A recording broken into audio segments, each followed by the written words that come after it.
For every opinion or belief someone may hold, there will be another party who just as strongly oppose that idea. Both sides usually claim to sit with the best arguments, the real facts, and the correct worldview, and ironically, both sides regard the other as being indoctrinated, blind to the obvious and outright stupid. Most people only expose themselves to information that matches their own worldview. It is uncomfortable to do otherwise. Still, we would like to give you some surprising information about Islam. We also urge you to look further than only mainstream media, and if you can find the time for it, read the Quran yourself. To get you started, we'd like to present you 3 things you probably did not know about Islam. 1. Islam has not been hijacked. That Islam has been hijacked is what non-Muslims naturally assume, because they assume all religions are the same. The reason non-Muslims are so easily confused is that most of us don't realize the difference between the Quran and every other religious book we are familiar with. The Christian Bible is a collection of writings from various authors, written sometimes hundreds of years apart, with parables, advice and dreams, all collected together into one book. Same with the Jewish Torah. Even those of us in the West, who are neither Christians nor Jews, are still familiar enough with these religions to know this much, and therefore we assume the same is true for the Quran. But the Quran is only one book written by one man in his own lifetime. It is meant to be taken literally, and it is not full of symbolism or vague analogies. It is mostly direct commands. Of course, the Quran contains contradictory statements, just like other religious books. But the Quran itself provides the reader with a way to know what to do with the contradictions. It's explained in the Quran that if you have 2 passages that contradict each other, the one written later supersedes the one written earlier.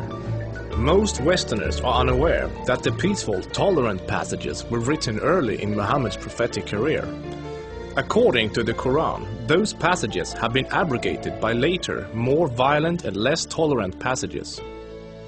So, when most Westerners hear jihadists quoting violent passages from the Quran, and then peaceful Muslims quoting peaceful passages, they interpret that the way they would if someone was quoting the Bible or the Torah. They think to themselves, oh, there must be many different and contradictory passages, like there are in other religious books, so Muslims can pick and choose what they like and justify whatever actions they want to take. But the Quran is nothing like that. There is no picking and choosing. It says very explicitly and in no uncertain terms that a Muslim must not alter or ignore any part of its very clear and direct message, or they will burn in a fiery torment forever.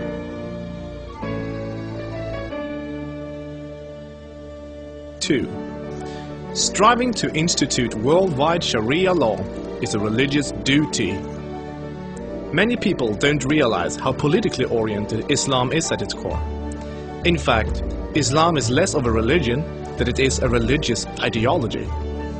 It includes a mandatory and highly specific legal and political plan for the whole society, Sharia. There is no separation between the religious and the political in Islam. Rather, Islam and Sharia constitute a totalitarian means of ordering society at every level, including ritual worship, transactions and contracts, morals and manners, beliefs and punishments. In the Quran, Allah makes it clear that man-made governments, such as a democracy, and free speech, such as criticizing the Quran, are abominations and must be eliminated. The modern expression creeping Sharia is used to describe the slow, deliberate and methodical advance of Islamic law in non-Muslim countries. Official Sharia courts already operate in the UK, handling cases ranging from divorce and financial disputes to domestic violence. Attempts to introduce Sharia in the legal system in Germany, Sweden and other European countries are ongoing.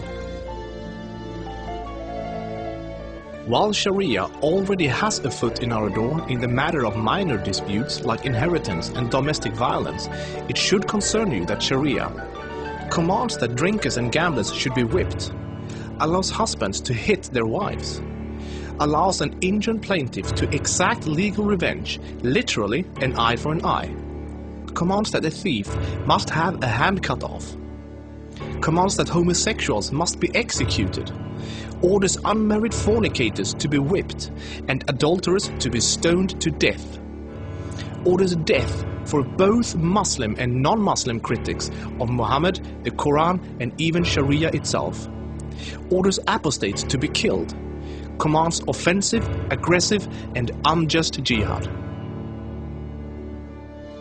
As written in the Quran, Sharia is the law of Allah.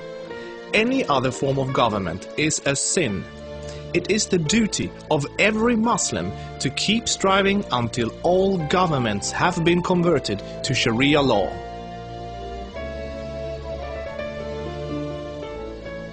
Three, Muslims are allowed to deceive non-Muslims if it helps Islam.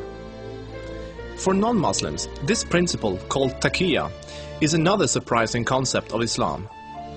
While most other religions speak highly of truthfulness, the Quran instructs Muslims to lie to non-Muslims about their beliefs and their political ambitions to protect and spread Islam.